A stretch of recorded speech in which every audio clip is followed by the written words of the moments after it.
Hey y'all, I'm Christopher Gallardo with popalternative.com, and I have been waiting for Daredevil Born Again for so long, and I am so glad that we finally got it because not only is this the MCU's most brutal and most gruesome show to date since Moon Knight, but it also respects everything that came from the original Netflix series.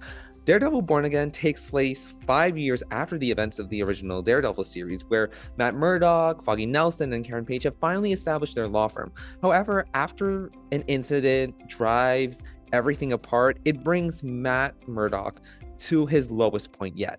On the other end of things, you have Kingpin, who's finally established himself as a politician because he's running for the mayor of New York. And if you haven't seen that comic run, I suggest you do because that run is just incredible. But when Matt Murdock's paths and Fisk's paths ultimately collide, it's just a complete shock. And let me tell you, the action is just so incredible. The choreography is like completely lifting everything from what made those isolated, sort of visceral fights so unique and so amazing. And just watching all of the performances, you got Charlie Cox, you got Vincent D'Onofrio, Deborah and Woll, Elden, Henson, John Bernthal, all of them are just so amazing, and they really haven't lost a step at all. And I am so excited for you guys to see what they're doing with Matt Murdock and everything around him. But it also inserts some new characters, like you got Michael Gandolfini's Daniel Blake, who wasn't in the original Netflix show, but seeing him here now, oh my god, his arc is just so incredible because he's supposed to be Fisk's protege, but the way they develop him, it sort of reminds you of Vito and Michael Corleone from The Godfather. And if you haven't seen that movie, I recommend you see that movie as soon as possible. But everyone in this show is just so good. The action, as I said before, is just incredible.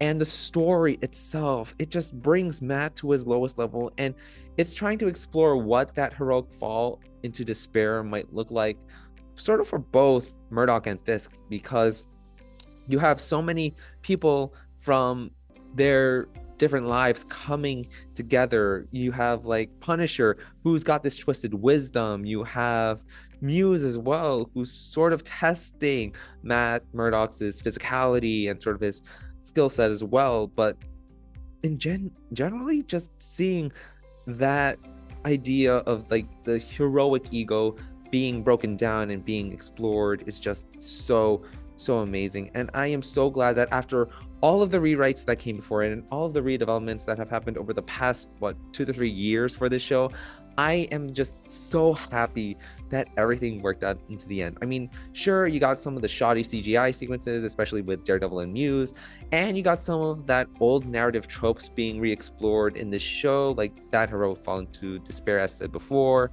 But generally, this show is just so perfect, and it just respects everything that the original Daredevil series had, and I can't wait for you to see it. And Daredevil Born Again releases on Disney Plus today, so check it out and check out my full review on popalternative.com.